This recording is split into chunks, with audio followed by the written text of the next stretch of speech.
The woman with the brand on her left shoulder blade ran through the night like her life depended on it, because it did. Clara Kent had spent 23 years belonging to someone else, her name signed away on a contract when she was barely old enough to remember, sold by a father drowning in gambling debts to a ranch owner who treated human beings like livestock. The scar tissue formed the initials HM, burned into her flesh when she was 15 as a reminder that Harrison Mallory owned her the way he owned his cattle and horses. Tonight, she had finally stolen away from the Mallory ranch outside of Silver Reef, Utah, with nothing but the clothes on her back and a burning determination to either find freedom or die trying. Her bare feet hit the rocky desert ground as she scrambled through the darkness, the September air of 1882 still holding the day's heat. Behind her, she could hear the dogs, their barking echoing across the vast emptiness. Mallory would not let her go easily. She represented an investment, a servant who cost him nothing but occasional scraps of food and a place to sleep in the barn. For 8 years since that brand had been seared into her skin, she had worked his land, cooked his meals, and endured his casual cruelty while he waved that contract in her face whenever she dared to dream of something different. The moonlight illuminated the path ahead just enough for her to see the outline of buildings in the distance. She did not know this town, had run in the opposite direction of Silver Reef, hoping to put as much distance as possible between herself and Mallory's reach. Her lungs burned and her feet were bleeding, leaving a trail she knew the dogs would follow. She had maybe minutes before they caught up to her, and then Mallory's men would drag her back and the punishment would be severe. She stumbled into what appeared to be the main street of a small settlement, dark windows staring down at her like empty eyes. A sign creaked in the breeze reading, "Welcome to Grafton, Utah." Her legs were giving out, her vision blurring from exhaustion and dehydration. She had not eaten in 2 days, saving every moment of strength for this escape attempt. The barking was getting closer. Then she saw it, a small ranch house set back from the main street with a light still burning in one window. It was a gamble, a desperate roll of the dice that could mean her recapture if she chose wrong, but she had no other options left. Clara forced her legs to move, half running and half falling toward that light like a moth drawn to flame. She pounded on the door with the last of her strength, looking over her shoulder at the approaching torches she could now see in the distance. The dogs sounded like they were right on top of her. Her fists hammered against the wood desperately. "Please," she gasped out. "Please, someone help me." The door swung open so suddenly she nearly fell forward. A man stood there, tall and broad-shouldered, with dark hair that needed cutting and eyes that assessed her situation in a single sweeping glance. He wore sleeping clothes, clearly having been awakened by her frantic knocking, but his hand held a rifle with the ease of someone who knew how to use it. "They are after me," Clara said, her voice breaking. "Please, I just need somewhere to hide, just for tonight, please." The man's green eyes moved from her face to the torches approaching in the distance, then back to her bleeding feet and torn dress. Whatever he saw in her face made him make his decision quickly. "Get inside," he said, stepping back. "Now." Clara did not wait for him to change his mind. She stumbled into the house and he closed the door behind her, setting the rifle against the wall. He moved through the room quickly, extinguishing the lamp that had been burning and plunging them into darkness. "Stay quiet," he whispered. "Sit down before you fall down." Clara sank to the floor where she stood, her legs finally giving out completely. She pulled her knees to her chest and tried to control her ragged breathing as the sound of horses and dogs grew louder outside. Through the window, she could see torchlight flickering past, hear men shouting to each other. "She came through here somewhere," a voice called out. She recognized it as Mallory's foreman, a cruel man named Dutch Carver. Spread out, check every building. She could not have gotten far on foot. The man who had let her in stayed perfectly still near the window, watching. Clara could barely make out his silhouette in the darkness. She wanted to thank him, to explain, to promise she would leave as soon as she could, but fear kept her silent. If they found her here, they would find her. Minutes stretched into hours as Mallory's men searched the small town. Several times footsteps approached the door, and Clara held her breath, certain they would break in and drag her out. But each time, the footsteps moved on. The man with the rifle never moved from his position, patient and alert. Finally, as false dawn began to lighten the sky, the sounds of the search party faded into the distance. They were moving on, probably assuming she had passed through the town, and continued running. Clara felt tears of relief streaming down her face. The man turned from the window and lit a lamp, keeping it low. In the soft light, Clara could see him more clearly now. He looked to be in his late 20s, with a strong jaw and weathered skin that spoke of years working under the Utah sun. There was something solid about him, dependable, the kind of man who did not make promises he could not keep. "They will be back," he said quietly. "At first light they will search more thoroughly. You have maybe a few hours." "I know," Clara whispered. "Thank you for helping me." "I will leave before then." "And go where?" He moved to a small kitchen area and began pumping water into a basin. "You are half dead on your feet. No shoes, no supplies, and they will be watching every road out of town." Clara had no answer to that because he was right. She had planned her escape, but had not thought beyond the first desperate need to run. She had nowhere to go, no money, and no one to help her. The weight of that reality pressed down on her shoulders. The man brought the basin of water to her along with some clean cloth. "Let me see your feet." "You have already done more than enough," Clara protested weakly. "I have done the bare minimum of human decency," he replied. "Those feet need tending or they will get infected. Let me help." Too exhausted to argue, Clara extended her legs. He knelt down and began carefully cleaning the cuts and scrapes, his touch surprisingly gentle for such large hands. She winced at the sting of water on raw flesh but bit her lip to stay quiet. "My name is Xander Nash," he said as he worked. "I run a small ranch about a mile outside of Grafton. Cattle mostly, some horses." "Who are you running from?" "Clara Kent," she said, then added, "I am running from a man named Harrison Mallory. He has a ranch near Silver Reef." "What did you do to make him set the dogs on you?" Xander asked, wrapping one of her feet with clean cloth. Clara hesitated, then turned her back to him and pulled down the shoulder of her dress just enough to reveal the brand. She heard his sharp intake of breath. "He did that to you." Xander's voice had gone hard. "When I was 15, Clara said quietly, pulling her dress back up and turning to face him.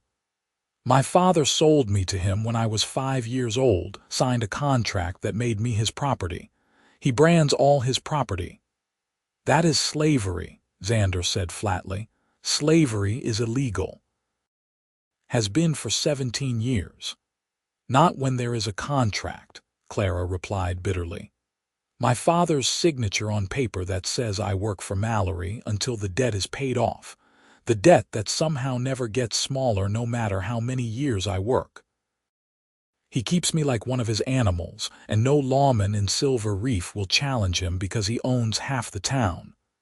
Xander finished wrapping her other foot and sat back on his heels, his jaw tight with anger. "That contract would not hold up in a real court." "Maybe not," Clara said. "But Mallory will never let me get to a real court. He will hunt me down and drag me back, and this time the punishment will be worse.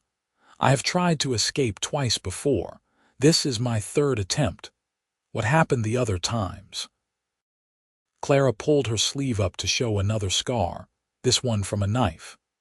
The first time, he cut me and said next time he would take a finger.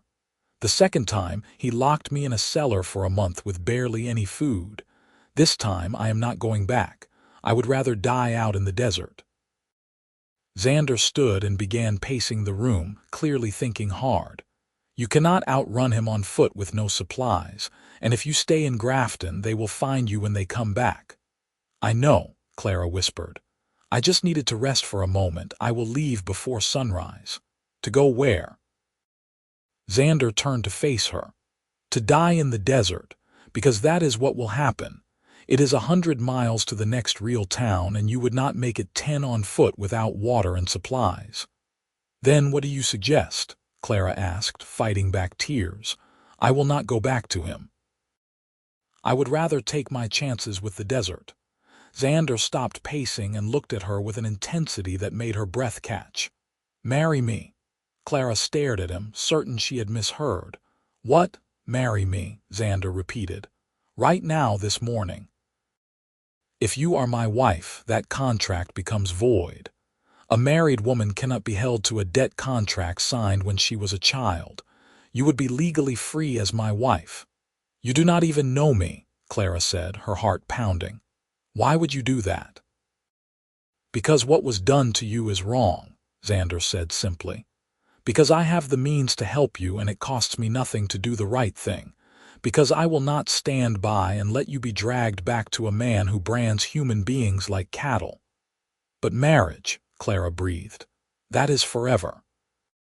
"It is a piece of paper that gives you legal protection," Xander said. "We can work out the details later. Right now, the question is whether you want to be free or not."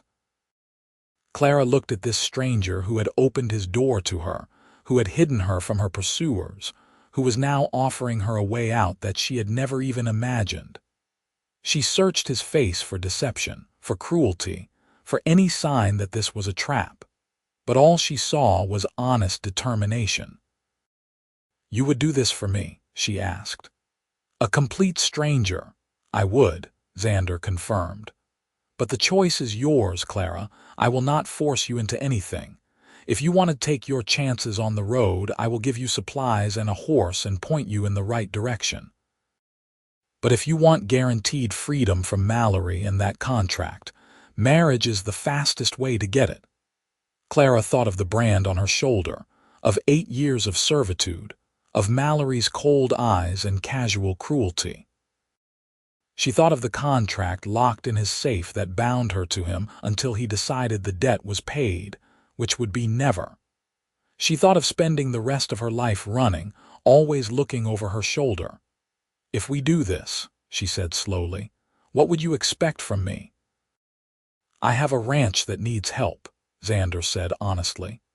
"I could use a partner in running it. Beyond that, I expect nothing that you are not willing to give. You would have your own room, your own space.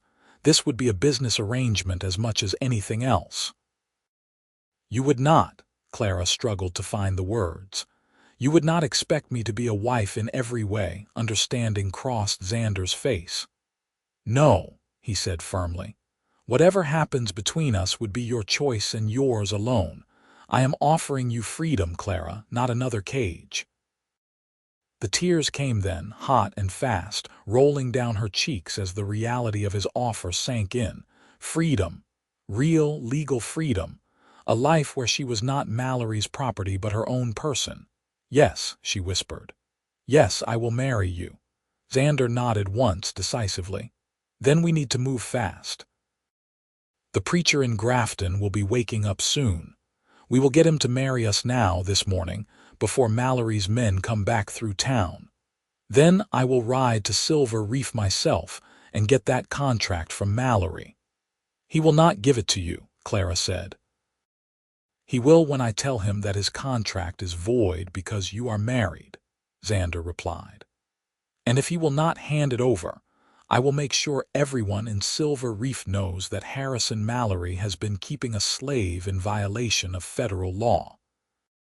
That might not mean much to the local law, but it will mean something to the territorial authorities."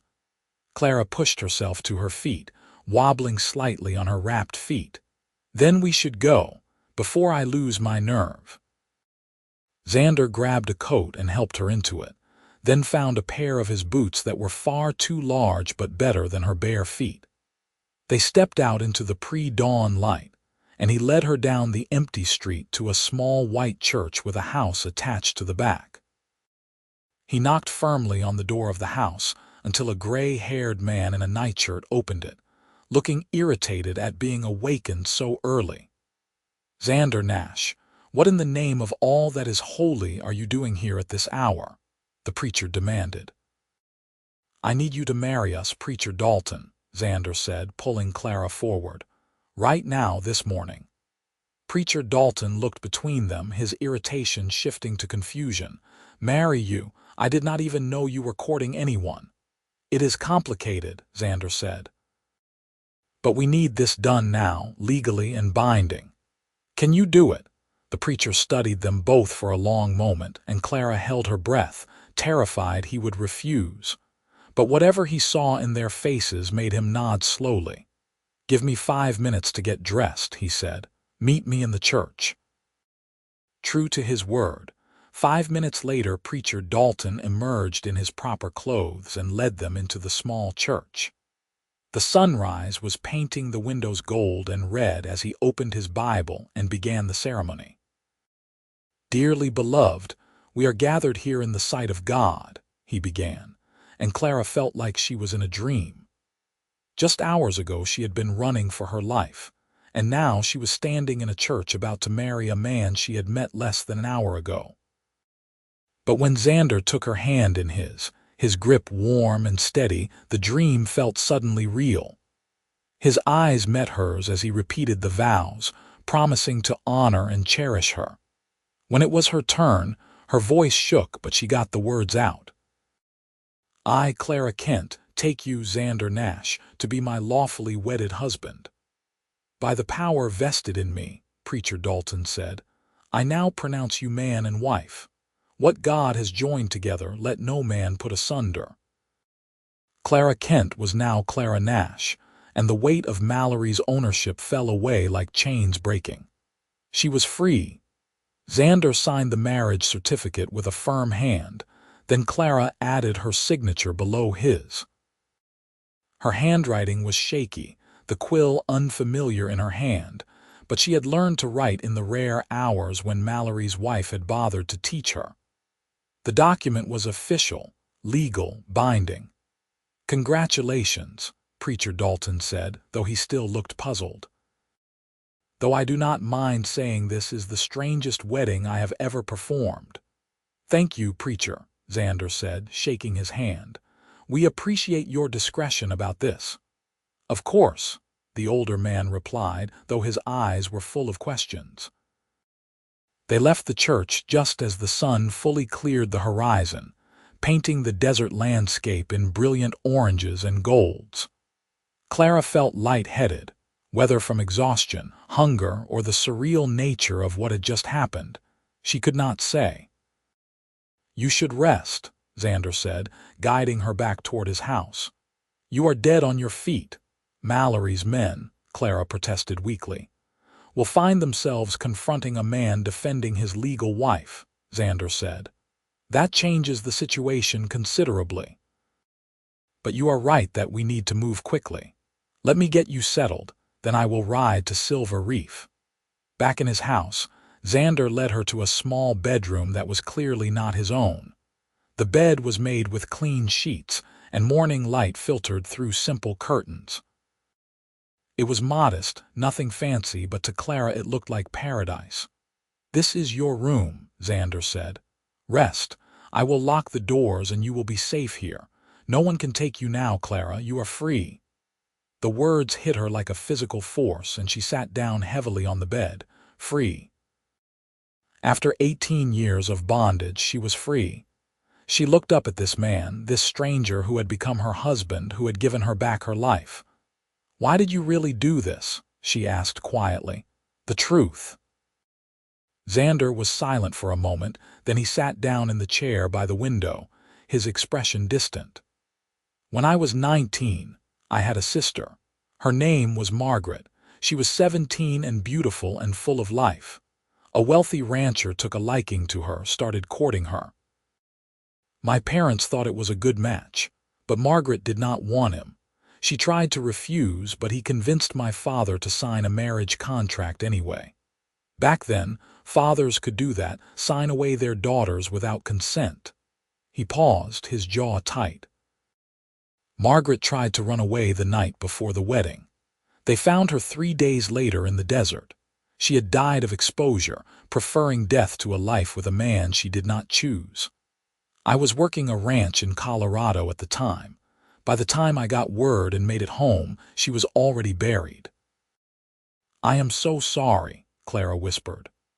"I swore that day that if I ever had the chance to help a woman in a situation not of her choosing, I would do it," Xander continued. "I cannot save my sister, but I could save you. So that is the truth, Clara. This is not entirely selfless. This is me keeping a promise to a girl who died because she had no options." Clara felt tears sliding down her face again. "She would be proud of you." "Maybe," Xander said. "Now rest. I will be back before nightfall with that contract." After he left, Clara lay down on the bed, still wearing Xander's oversized boots and coat. She told herself she would just close her eyes for a moment, but exhaustion dragged her down into sleep so deep it was like falling into a well. When she woke, the sun was high in the sky and someone was knocking on the front door. Terror jolted through her and she sat up, disoriented, before remembering where she was. She heard the door open and Xander's voice, and some of the fear eased. But then she heard another voice, rough and familiar, and her blood turned to ice. Dutch Carver was here. Clara crept to the bedroom door and opened it a crack, peering out into the main room. Through the narrow opening, she could see Xander standing in the doorway, blocking Carver's entry. The foreman had 2 other men with him, all armed. "I told you, I have not seen any runaway," Xander was saying calmly, "and I would appreciate you leaving my property." "Your neighbor said he saw you bring a woman here last night," Carver said, his eyes trying to peer past Xander into the house. "Real early this morning before dawn. He saw me bring my wife here," Xander corrected. "We were married this morning at first light." Carver's eyes narrowed. "You expect me to believe you got married this morning, to some woman no one has ever seen before?" "I do not care what you believe," Xander replied, "but it is the truth. You can verify it with Preacher Dalton if you like. Now get off my property." "Mr. Mallory's property is missing," Carver said, his hand moving toward his gun. "We have a legal contract that says she belongs to him until her debt is paid. If you are hiding her, that is theft." "I am not hiding anyone," Xander said, and Clara heard the warning in his voice. "And I suggest you be very careful about your next words.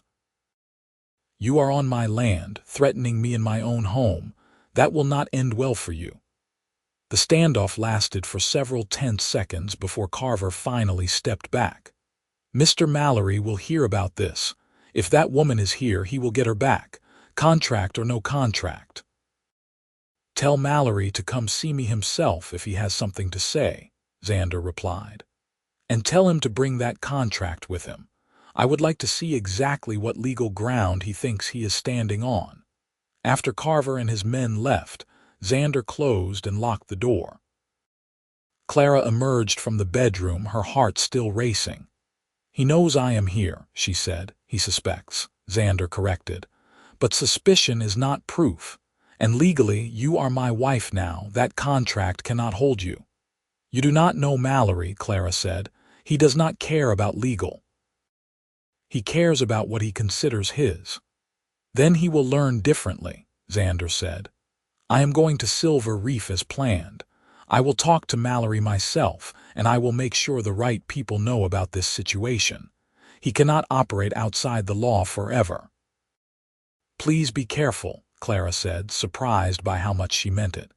This man was essentially a stranger, yet he had already given her more than anyone else in her life. "I will," Xander promised. "There is food in the kitchen. Eat something, rest more if you need to. I will be back before dark." After he left, Clara explored the small house properly for the first time. It was simple but well-maintained, the home of a man who took care of his things. The kitchen had basic supplies, and she found bread and dried meat that she ate slowly, her stomach protesting after days of near starvation. In the main room, there were a few books on a shelf, a worn Bible and some volumes on cattle ranching. A photograph on the wall showed a young woman with dark hair and a bright smile. Margaret, Clara thought, the sister who had died rather than accept bondage. She said a silent prayer of thanks to the girl she had never met. The hours dragged by slowly, and Clara found herself constantly going to the window to watch for either Xander's return or Mallory's men. The sun crawled across the sky toward the horizon, and her anxiety grew with each passing minute. What if Mallory had refused to listen? What if there had been violence? What if Xander was hurt or worse? Finally, just as the sun was setting, she saw a horse approaching. Relief flooded through her when she recognized Xander's tall form in the saddle. He was alone, and as he drew closer, she could see something in his hand. She opened the door as he dismounted, and he held up a folded piece of paper, his expression grim but satisfied. "The contract," he said. Mallory was not happy, but I made it clear that his options were to hand it over or face charges of unlawful imprisonment. I also made sure to have this conversation in the middle of town, where plenty of people could hear. Clara took the paper with shaking hands and unfolded it.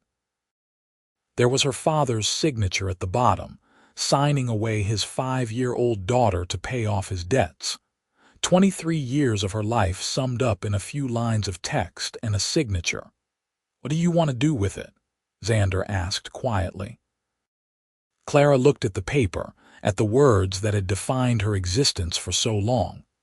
Then she walked to the fireplace, struck a match, and held it to the corner of the contract. The paper caught quickly, flames consuming the words until there was nothing left but ash. "It is done," she whispered, watching the last of it crumble. "It is really done." She turned to find Xander watching her, something soft in his expression. "You are free, Clara, truly free." The emotions hit her all at once, relief and joy and grief for all the lost years, and she started to cry. Before she realized she was moving, she had crossed the room and wrapped her arms around Xander, burying her face in his chest as sobs shook her body. After a moment's hesitation, his arms came around her, holding her steady as she fell apart. "Thank you," she gasped between sobs. "Thank you, thank you, thank you." "You are safe now," he said quietly, one hand rubbing slow circles on her back. "I have you. You are safe." They stood like that until her tears ran dry and she became aware that she was clinging to a man she barely knew. She pulled back, embarrassed, but Xander's expression held only kindness. "I am sorry," she said, wiping at her face. "I did not mean to fall apart on you." "You have nothing to apologize for," Xander said. "You have been through hell. You are allowed to fall apart." Clara managed a watery laugh. "What happens now?" "Now we figure out our life," Xander said simply. "I meant what I said this morning. This ranch could use help, and you are welcome to stay as long as you want. We will work out the details as we go." Over the following days, Clara began to settle into a routine that felt surreal in its normalcy. She had expected some kind of trap, some revelation that this freedom was temporary or came with strings attached. But Xander treated her exactly as he had promised, with respect and consideration for her boundaries. He showed her around the ranch, introducing her to his small herd of cattle and the 3 horses he kept. The property was modest but well-maintained, with a barn that needed some repairs and a fence line that could use attention. Clara threw herself into the work, grateful for the physical labor that kept her mind occupied. Xander was patient with her, teaching her tasks she had never done before and praising her when she picked things up quickly. He never pushed her to talk about her time with Mallory unless she brought it up first, and he respected the boundaries she set around her personal space. But Clara found herself drawn to him in ways she had not expected. He was steady and calm, with a dry sense of humor that emerged when she least expected it. He was also unfailingly kind, not just to her but to the animals in his care and the few neighbors who stopped by. She caught herself watching him sometimes as he worked, admiring the easy strength in his movements and the concentration on his face. 2 weeks after their hasty marriage, they were working together to repair a section of the barn roof when Clara finally voiced the question that had been bothering her. "You regret it?" she asked. "Marrying me?" Xander paused in hammering a nail and looked over at her. "Why would you think I regret it?" "Because you are saddled with a wife you never planned on," Clara said. "Your life has been turned upside down because of me." "My life has been improved because of you," Xander corrected. "This ranch runs smoother with 2 people working it." "And I like your company, Clara. You are not a burden." "But you could have married someone you actually loved," Clara persisted. "Someone you chose." Xander set down his hammer and turned to face her fully. "I made a choice that morning when you knocked on my door. I chose to help you and I chose to marry you, and I do not regret either decision." "Do you regret it?" "No," Clara said immediately. "Never. You gave me my life back." "Then that is all that matters," Xander said. "We can figure out the rest as we go." But Clara was beginning to realize that her feelings were becoming more complicated than simple gratitude. She found herself looking forward to mornings when they would have coffee together before starting the day's work. She liked the sound of his voice and the way his eyes crinkled when he smiled. She felt safe with him in a way she had never felt safe with anyone. One evening in early October, they were sitting on the porch watching the sunset when a rider approached. Clara tensed immediately, her body going into alert mode, but Xander put a calming hand on her arm. "It is just Tom Brennan," he said. "One of the neighboring ranchers. He stops by sometimes." Tom Brennan turned out to be a friendly man in his 50s with a weather-beaten face and an easy smile. He tipped his hat to Clara and congratulated them on their marriage. "Heard you tied the knot, Nash," he said. "About time you found yourself a good woman. Clara, this is Tom Brennan," Xander introduced them. "He runs the spread about 5 miles north of here." "Pleased to meet you, madam," Tom said. "Wanted to invite you both to the Harvest Festival in Grafton next week. Whole town turns out for it. Good food, music, dancing. You should come." After Tom left, Clara turned to Xander with curiosity. "A Harvest Festival? Every October," Xander explained. "The whole county comes together to celebrate the harvest. It is actually quite fun. Would you like to go?" Clara hesitated. The idea of being around a lot of people still made her nervous, but she was also curious about normal life, about the things she had missed while being Mallory's prisoner. "Will there really be dancing?" she asked. "Always," Xander said. "Do you know how to dance?" "No," Clara admitted. "I never had the chance to learn." "Then I will teach you," Xander said, standing up and offering his hand. "Come on right now." "What, here?" Clara laughed, but she took his hand and let him pull her to her feet. "Best way to learn is by doing," Xander said. He began humming a waltz and pulled her into position, one hand at her waist and the other holding hers. "Just follow my lead. Step back with your right foot, then side, then together." Clara stumbled at first, stepping on his feet and apologizing, but Xander just laughed and kept going. Gradually, she began to get the rhythm, moving with him as he hummed the tune. The porch was small and they had to keep their movements tiny, but something about dancing with him under the stars felt magical. "You are a natural," Xander said as they turned in a small circle. "You are a good teacher," Clara replied, and found herself smiling more widely than she had in years. They practiced for nearly an hour until Clara's feet were tired and she was laughing at their mistakes. When they finally stopped, she realized she was standing very close to Xander, close enough to see the flecks of gold in his green eyes. Her breath caught as she looked up at him. For a moment she thought he might kiss her. She found herself hoping he would. But instead he stepped back gently and smiled. "You will be the best dancer at the festival," he said. Clara felt a stab of disappointment but hid it with a smile. She reminded herself that Xander had married her to save her, not because he wanted a real wife. Whatever she was starting to feel for him, she could not assume he felt the same way. The night of the harvest festival, Clara put on the new dress Xander had surprised her with. A simple blue cotton that fit her properly, the first new clothes she had owned in years. She had been working outside so much that her skin had darkened from the sun, and her hands had calluses from ranch work, but she felt more beautiful than she ever had in her life. Xander cleaned up well too, she noticed, in a clean shirt and vest that made his shoulders look even broader. He offered her his arm as they climbed into the wagon for the ride into Grafton, and Clara took it, feeling like she was in a story rather than real life. The town square had been transformed with lanterns strung between buildings and long tables laden with food. Musicians were setting up in one corner, and children were running around playing games while adults talked and laughed. Clara had never seen anything like it.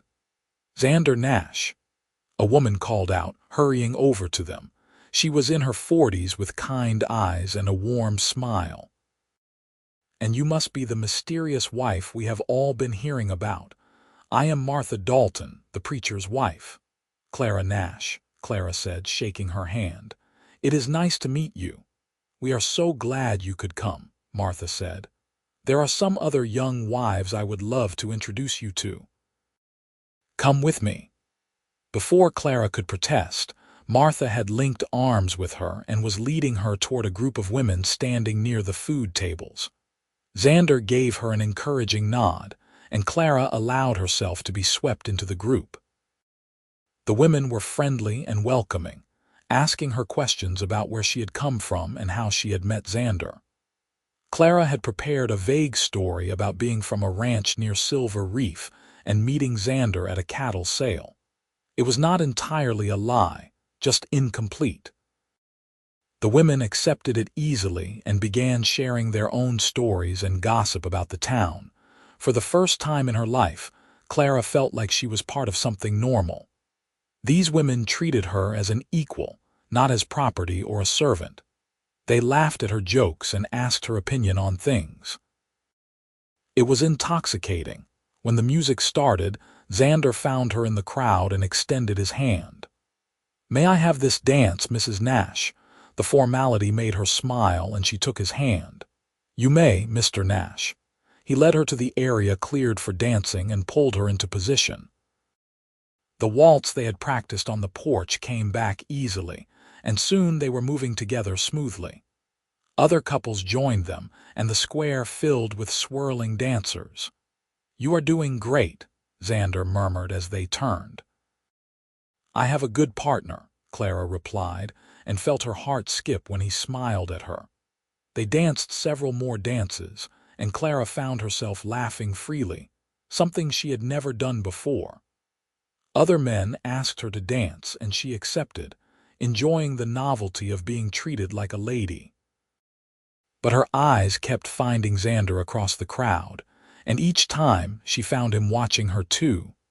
As the evening grew late and the music slowed, Xander claimed her for another waltz. This one was slower, more intimate, and Clara found herself closer to him than before. She could feel the warmth of his hand through the fabric of her dress at her waist, could smell the clean scent of soap and leather that she associated with him. "Thank you for bringing me," she said softly. "Tonight has been wonderful." "You deserve wonderful," Xander replied, his voice low. You deserve every good thing, Clara. She looked up at him and saw something in his eyes that made her breath catch. It was not just kindness or friendship. There was heat there and longing, quickly masked but undeniable. "Xander," she began, not sure what she wanted to say. But before she could continue, a commotion at the edge of the square made them both turn. Harrison Mallory had arrived, with Dutch Carver and 3 other men at his back. The music stuttered to a stop as people turned to look. Mallory was a big man, running to fat in middle age but still imposing. His face was red with anger as his eyes found Clara in the crowd. He started toward them, his men flanking him. "Clara Kent," he bellowed, "you are coming back with me, now." Xander stepped smoothly between Clara and Mallory, his posture relaxed but ready. "Her name is Clara Nash," he said calmly. "And she is going nowhere with you." "That woman is mine," Mallory spat. "I have a contract." "You had a contract," Xander corrected. "A contract that was void the moment she married me. A contract that no longer exists. Clara is a free woman and my legal wife. You have no claim on her." "I will not be robbed," Mallory snarled, his hand moving toward his gun. But before he could draw, Tom Brennan and several other men had moved to stand beside Xander, forming a wall between Mallory and Clara. Preacher Dalton stepped forward as well, his face stern. "Harrison Mallory, you are causing a disturbance at a peaceful gathering," the preacher said firmly. "Whatever business you think you have here can be settled through proper legal channels, but you will not threaten this young woman or her husband in front of this entire town." Mallory looked around at the crowd, at the men standing united against him, at the women who had moved to surround Clara protectively. His face grew redder, but he seemed to realize he was outnumbered. "This is not over," he said, pointing at Clara. "I will get what is owed to me." "You are owed nothing," Xander said coldly. "And if you set foot on my property or threaten my wife again, I will have you arrested for harassment. Now leave before I have you removed." For a long moment, Mallory stared at them with pure hatred. Then he spat on the ground and turned, stalking back to his horse. His men followed and they rode off into the darkness. The tension broke, and people began talking all at once. Martha Dalton put her arm around Clara, who was shaking. "That man is a menace," Martha said firmly. "But he will not dare try anything now. Too many witnesses." "You are safe, dear." Clara nodded, but her heart was racing. Even free, even married, Mallory still had the power to terrify her. She felt Xander's hand on her shoulder, steady and reassuring. "Let me take you home," he said quietly. The ride back to the ranch was silent, Clara still trembling from the confrontation. When they arrived, Xander helped her down from the wagon and they went inside. Clara sank into a chair, her earlier joy completely evaporated. "I am sorry," she whispered. "I brought this trouble to you." "Mallory will not stop." "Then I will keep stopping him," Xander said firmly. He knelt in front of her chair, taking her hands in his. "Clara, look at me." She raised her eyes to his face.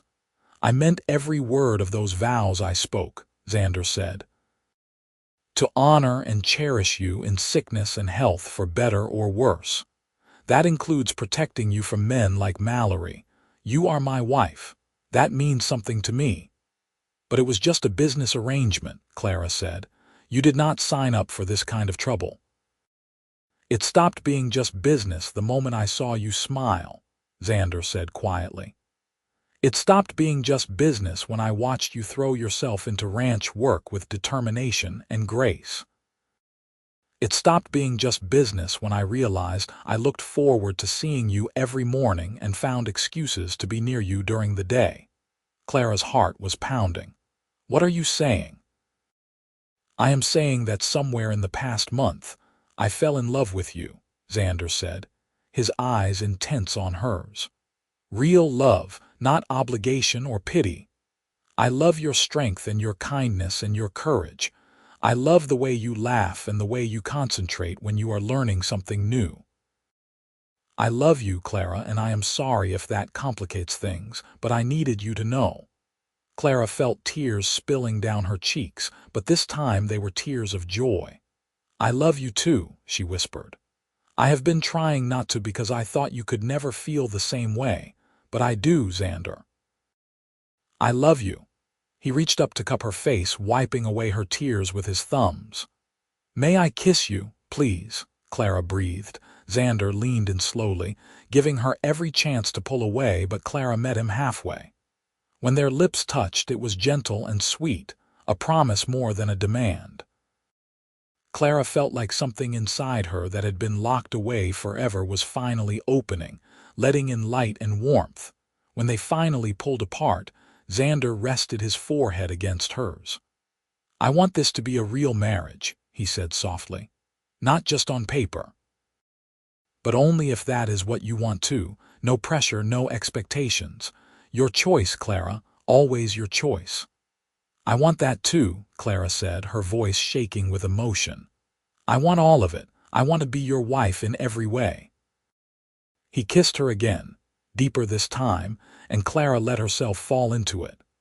For the first time in her life, she was choosing this, choosing him, choosing love on her own terms. It was terrifying and exhilarating all at once. They took things slowly that night, Xander constantly checking that she was comfortable, that she wanted to continue. Clara had expected the physical intimacy to frighten her after years of viewing her body as nothing but a tool for labor. But with Xander, it felt like reclaiming something that had been stolen from her. It was tender and beautiful and entirely her choice. Afterward, lying in his arms in his bed, their bed now, Clara felt a peace she had never known. The brand on her shoulder would always be there, a permanent reminder of what she had survived. But it no longer defined her. She was Clara Nash, free woman, wife, partner. She was her own person. What are you thinking? Xander asked, his fingers tracing lazy patterns on her arm. That I am happy, Clara said simply. For the first time in my life, I am truly happy. Good, Xander said, kissing the top of her head. You deserve happiness. The following weeks fell into a new rhythm as Clara and Xander settled into their marriage. The work on the ranch continued, but now there was joy in it, a sense of building something together rather than just surviving. They talked about expanding the herd next spring, maybe adding some chickens for eggs. Mallory did not return, but Clara heard through town gossip that he had been forced to hire workers at proper wages after word spread about his illegal contract labor. Several other people who had been working for him under dubious circumstances had left, and his ranch was struggling.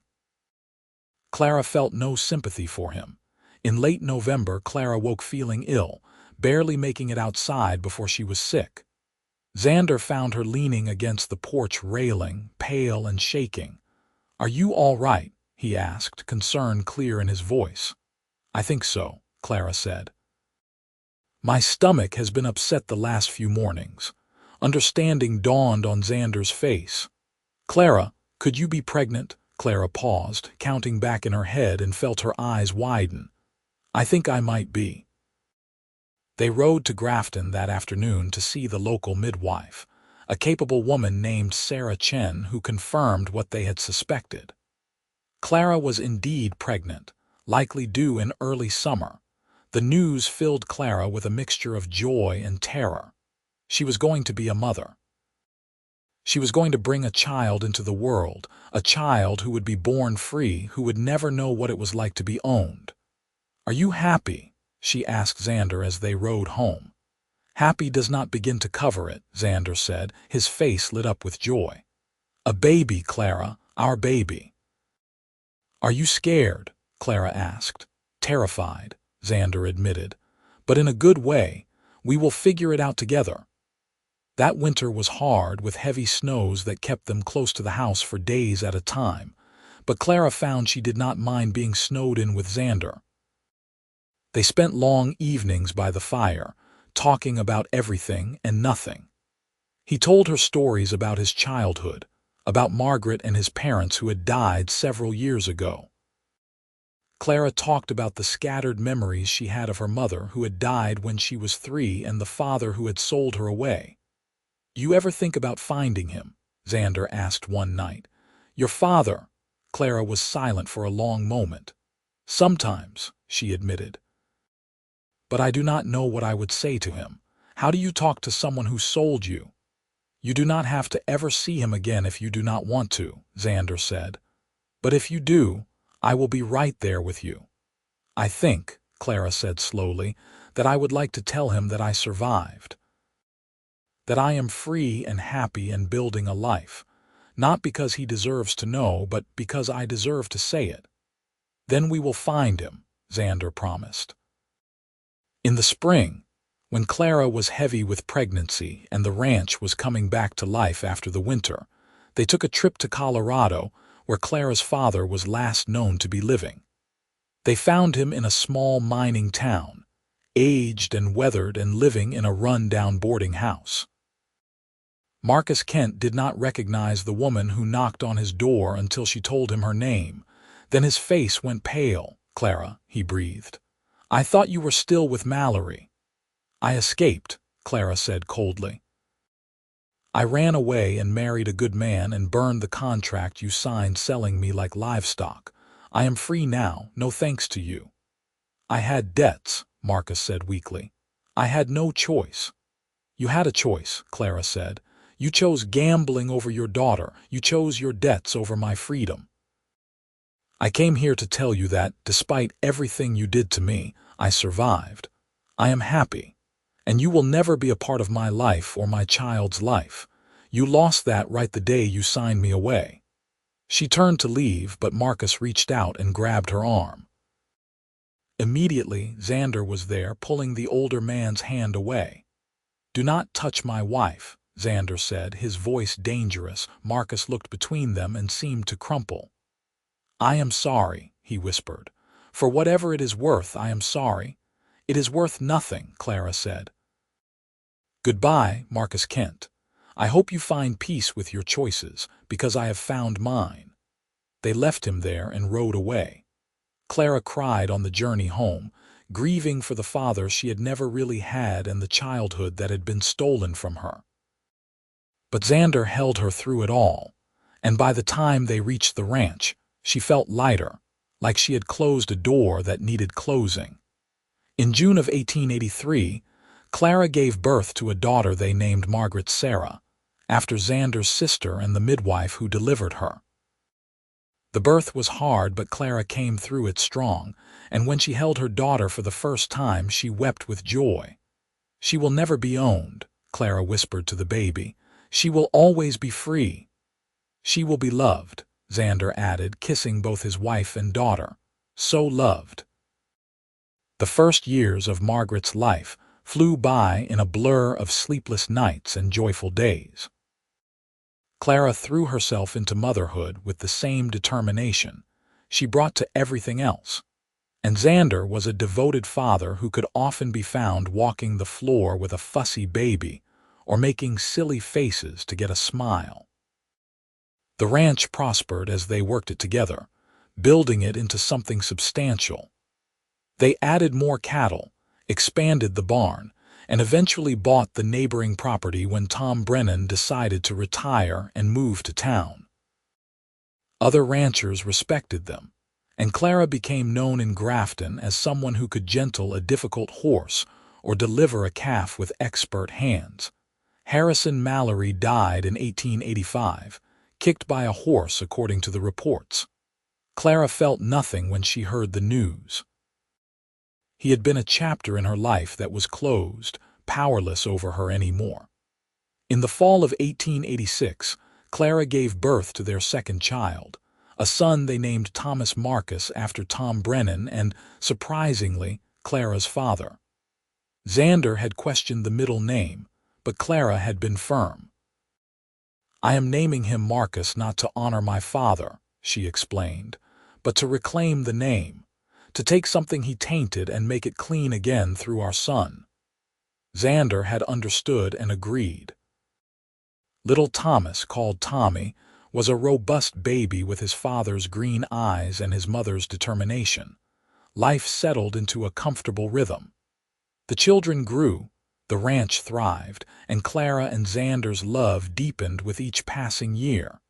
They had their difficulties, as any couple does. There were disagreements about money and how to raise the children, and whether to expand into horse breeding. But they always worked through it together, remembering what they had promised each other in that hasty dawn ceremony. On their 10th wedding anniversary in 1892, Xander surprised Clara by taking her back to the little church in Grafton where they had married. Preacher Dalton was still there, grayer but just as kind, and he renewed their vows while their children watched. This time, the vows were different. They were not a desperate measure to save a life, but a celebration of the life they had built together. Clara looked into Xander's eyes as she promised to love and cherish him, and she meant every word with every fiber of her being. "I would do it all again," she told him afterward as they stood outside the church. "Every moment of running, every moment of fear if it meant ending up here with you." "You never have to run again," Xander said, pulling her close. "You are home, forever home." In 1894, they welcomed another daughter, naming her Grace Elizabeth. She was a surprise, coming along when Margaret was already 11 and Tommy 8, but a welcome one. Margaret doted on her baby sister, and Tommy took his role as protective big brother very seriously. As the children grew, Clara made sure they knew her story. Not all the details, not the worst of it, but enough that they understood the importance of freedom and treating people with dignity. She wanted them to know what she had survived so they would never take their own freedom for granted. Margaret grew into a strong-willed young woman interested in horses and ranching. Tommy was quieter, preferring books and showing an aptitude for numbers that suggested he might make a good businessman. Grace was still small, but showed signs of having inherited her mother's determination and her father's kindness. In 1899, a journalist came through Utah collecting stories about the Old West for a book he was writing. Someone in Grafton told him about Clara's story, and he showed up at the ranch asking for an interview. Clara was hesitant at first, but Xander encouraged her to tell her story if she wanted. "The world should know," he said. "Not everyone who was in your situation made it out. Maybe your story could help someone." So Clara told the journalist about being sold at 5, branded at 15, and freed by a cowboy who married her and burned the contract that once owned her name. The journalist was moved to tears and promised to handle her story with care. When the book came out the following year, Clara's story was there, though he had changed their names to protect their privacy. But people who knew them recognized the details, and Clara found herself becoming something of a local legend. Young women would come to the ranch sometimes, asking her advice or just wanting to meet the woman who had escaped slavery and built a new life. Clara welcomed them all, sharing her story and encouraging them to believe in their own strength. In 1905, on a warm summer evening much like the one when Clara had first pounded on Xander's door, they sat on their porch watching the sunset.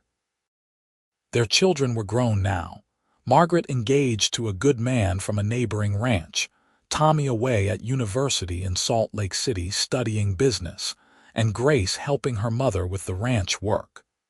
"You ever regret it?" Clara asked Xander, echoing the question she had asked him so many years ago. "Never," Xander said without hesitation, taking her hand. "You are the best decision I ever made." "I was not a decision," Clara teased. "I was a terrified woman pounding on your door in the middle of the night." "And I decided to help you," Xander said. "Best decision of my life. Everything good in my life came from that moment. Our children, this ranch, the life we built. All of it started because you ran and I answered my door." "I was so scared that night," Clara remembered. I thought I was going to die in the desert or be dragged back to Mallory. I never imagined I would end up here with you with all this." "You were so brave," Xander said, bringing her hand to his lips. "The bravest person I have ever known. You ran toward freedom even though you did not know what waited on the other side." "I found you on the other side," Clara said softly. "I found love and safety and home. I found everything I did not even know I was looking for." They sat in comfortable silence as the sun painted the sky in brilliant colors. Clara thought about that night 23 years ago, about the terrified girl who had run through the darkness with nothing but hope. She thought about the contract burning in the fireplace, about Xander's steady presence through all the years since. "You remember teaching me to dance?" she asked suddenly. "Of course," Xander smiled. "Right here on this porch, you kept stepping on my feet." "Dance with me now," Clara said, standing and offering her hand. "Like we did that night." Xander stood and pulled her into his arms, and they swayed together in the fading light. No music this time except the sound of the wind and the evening birds, but they did not need music. They had rhythm built from years of moving through life together, anticipating each other's steps, supporting each other through the turns. Grace came out onto the porch and paused when she saw her parents dancing. She smiled and quietly went back inside, leaving them to their moment. "I love you," Clara said, resting her head on Xander's shoulder. "More than I ever thought possible." "I love you too," Xander replied. "My brave, beautiful wife, my partner in everything." They danced until the stars came out, two people who had found each other in the darkness and built a life in the light. The brand on Clara's shoulder was still there, faded but permanent, a reminder of where she had come from. But it no longer hurt. It was just a mark on skin, powerless to define her. She was Clara Nash, free woman, wife, mother, rancher. She was her own person, and she had chosen every step of the life she had built. That was the greatest freedom of all. In 1910, they celebrated the marriage of their daughter Margaret to Daniel Cooper, a good man who treated her with respect and love. The wedding was held at the ranch, with half the county in attendance. Clara watched her daughter take her vows, this young woman who had been born free and would never know what it was like to be owned, and felt her heart swell with pride. Tommy came home from Salt Lake City with a degree in business and a plan to help expand the ranch's operations. He had inherited his father's steady temperament and his mother's determination, and Clara knew the ranch would be in good hands when it passed to the next generation.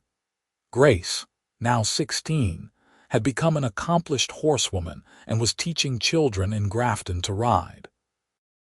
She had Clara's fearlessness and Xander's kindness, and Clara knew she would do great things with her life. As the years continued to pass, Clara and Xander gradually shifted from running the ranch themselves to overseeing it while Tommy took on more responsibility. They had earned their rest, everyone agreed, though Clara could never quite stop working entirely. The ranch was in her blood now. In 1915, Margaret gave birth to Clara and Xander's first grandchild, a girl named Clara after her grandmother. Holding the baby, Clara was struck by the generations of freedom represented in this tiny life. This child's great-grandmother had been owned. Her grandmother had been branded, but she would grow up in a world where those things were history, not present reality. "What are you thinking?" Xander asked, watching Clara with their granddaughter. "That we did it," Clara said softly. "We broke the cycle. This little one will never know bondage. None of our descendants will. We made sure of that." "You made sure of that," Xander corrected. "You were brave enough to run." "And you were brave enough to open your door," Clara said. "We did it together." More grandchildren followed as the years passed. Tommy married a woman named Sarah who worked as a teacher, and they had 3 children. Grace eventually married a veterinarian who settled in Grafton, and they had 2 children. The ranch house that had once held just Clara and Xander rang with the sounds of grandchildren during holidays and visits. Clara loved being a grandmother, loved spoiling the children and telling them stories and teaching them to ride. But her favorite moments were still the quiet evenings on the porch with Xander, watching the sun set over land they had worked together for decades. In 1920, they celebrated their 38th wedding anniversary with a big party at the ranch. Friends and family came from all over to celebrate, and someone gave a toast thanking Xander for being a man of honor who had saved Clara. But Clara stood up and gently corrected them. "Xander helped me," she said.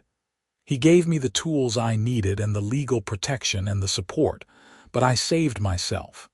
I ran toward freedom. I chose to survive. I chose to build this life. Xander was my partner in all of it, but my freedom was something I claimed for myself." The crowd applauded, and Xander raised his glass to her with tears in his eyes. He had always understood that Clara's freedom was not something he had given her, but something she had taken back for herself. He had just been fortunate enough to be part of that journey. As the night of the party wound down and the guests departed, Clara and Xander found themselves alone on the porch once again, watching the stars. 38 years, Clara mused. Hard to believe it has been that long. "Best 38 years of my life," Xander said. "Though you do still step on my feet when we dance." Clara laughed and swatted his arm playfully. "I do not. You are making that up." "Dance with me and prove me wrong," Xander challenged. So they danced one more time under the stars, moving slowly to music only they could hear. Clara's hair was gray now, and there were lines on both their faces, marks of years lived fully. But when Xander held her, she felt like that young woman being taught to waltz all those years ago, full of hope and new love. "Thank you," she whispered. "For what?" Xander asked. "For answering your door that night," Clara said. "For seeing me as human when others saw property. For loving me, for all of it." "Thank you for knocking," Xander replied. "For being brave enough to run, for choosing me, for building this beautiful life with me." They stood there holding each other under the vast Utah sky, two people who had found each other in the darkest moment and created light together. The contract that had once owned Clara's name was long gone, burned to ash in a fireplace decades ago.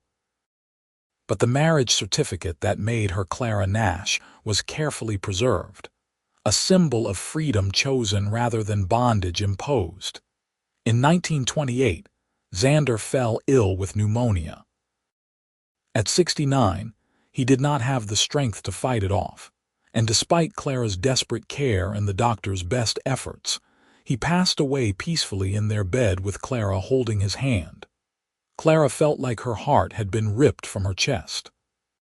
46 years they had been together, 46 years of partnership and love and building a life. The ranch felt empty without him, the house too quiet. But she could hear his voice in her head, reminding her that she was strong, that she had survived worse, that their love had not ended with his death. She grieved deeply, but she did not break. She had not survived everything she had survived only to give up now. Their children and grandchildren surrounded her with love during those dark months. They made sure she was never alone unless she wanted to be, and they slowly helped her find her way back to living rather than just existing. Clara threw herself into working with young women who were in difficult situations, using her story and her resources to help them find freedom and build new lives. She started a fund to help women escape abusive situations and get legal help.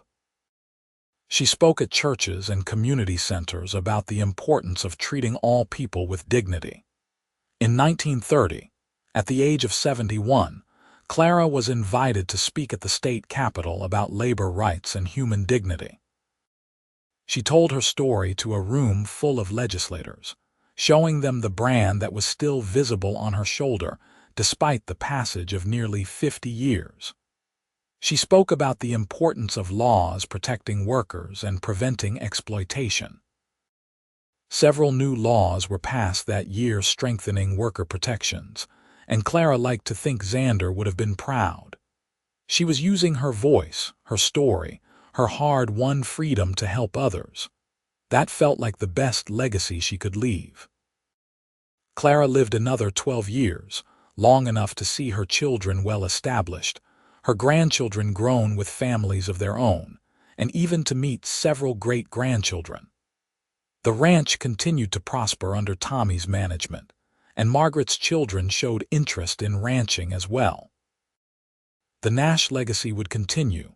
On a warm September evening in 1942, Clara sat on the porch of the ranch house, now elderly and frail but still sharp-minded.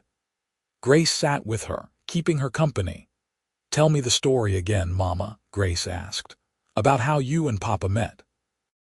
So Clara told the story one more time, about running through the night, about pounding on a stranger's door, about a man brave enough to do the right thing. She told about the hasty wedding and the burned contract, about falling in love and building a life. "He saved you," Grace said when the story was done. "He helped me," Clara corrected gently as she always did. "But I saved myself, sweetheart. Never forget that. We all have to save ourselves. We just sometimes need help along the way." "I wish I could have known you both when you were young," Grace said. "You must have been quite the pair." "We were," Clara smiled, her eyes distant with memory. "We really were." That night, Clara passed away peacefully in her sleep, in the same bed where she had slept beside Xander for so many years. She was 83 years old, and she died free, surrounded by the love of the family she and Xander had created together. At her funeral, which was attended by hundreds of people from across the state, Margaret stood up to give the eulogy. She held up an old, carefully preserved document, the marriage certificate from 1882. "My mother used to say that this piece of paper represented her freedom," Margaret said. "But I think it represented more than that. It represented choice. It represented love. It represented two people deciding to build a life together on their own terms." She paused, looking out at the crowd. "My mother survived things that would have broken most people. She ran toward freedom even when freedom seemed impossible. And when she found it, she built something beautiful. She built a family, a ranch, a legacy of love and strength. She never forgot where she came from, but she never let it define where she was going." Margaret carefully folded the marriage certificate and placed it in her pocket. "She is buried beside my father now as she wanted to be, together in death as they were in life. And somewhere, I like to think they are dancing again under the stars." The funeral ended with the entire gathering singing an old hymn that Clara had loved. As they sang, the sun set over the Utah landscape in brilliant colors, painting the sky in gold and red and purple. It was a fitting farewell to a remarkable woman. The ranch continued for generations, passed down through the Nash family. Clara and Xander's great-great-grandchildren still work the land today, and the story of the cowboy who married the branded Runaway and burned the contract that once owned her name is still told in Grafton and Silver Reef. The brand on Clara's shoulder was buried with her, a scar she carried to the grave. But it was just a mark on skin in the end, powerless to define the woman who wore it. Clara Kent, who became Clara Nash, who ran toward freedom and found love, who built a life on her own terms, who raised children and grandchildren and great-grandchildren to value freedom and dignity above all else, was so much more than any scar could ever represent. She was brave. She was strong. She was free. And she was deeply, enduringly loved in the end. That was the story worth telling. Not the story of what had been done to her, but the story of what she had done for herself. She had run toward freedom in the darkness and found a man waiting with an open door and an open heart. Together, they had created something beautiful from the ashes of what had been burned away. The contract that once owned her name was gone, reduced to ash and scattered to the wind. But the love story that began when she knocked on a stranger's door at midnight, when a cowboy chose honor over indifference, when two people decided to build a life together, that story lived on. It lived on in the ranch that still stood, in the children and grandchildren and great-grandchildren who carried their blood, in the laws that Clara had helped change, in the women she had helped escape their own bondage. It lived on in every telling of the tale, in every young person who heard it, and was inspired to believe in their own strength.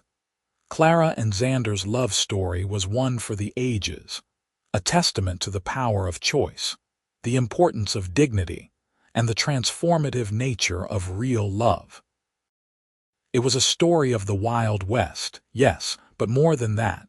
It was a story of humanity at its best, of people choosing to do the right thing even when it was difficult, of love triumphing over cruelty. On the ranch today, there is a small memorial in the garden. Two headstones side by side, simple and elegant, marking the graves of Clara Kent Nash and Xander Paul Nash. The inscriptions are equally simple, just their names and dates, but visitors who know the story often leave flowers. And on quiet evenings when the wind blows just right across the Utah landscape, some say you can still see two figures dancing on the porch of the old ranch house, swaying together under the stars, forever together, forever free, forever in love. That is the story of the cowboy who married the branded runaway and burned the contract that once owned her name. It is a story of courage and love, of freedom claimed and life built, of partnership and perseverance. It is a story that deserves to be remembered and retold, a reminder that even in the darkest moments, there is always hope for those brave enough to run toward it.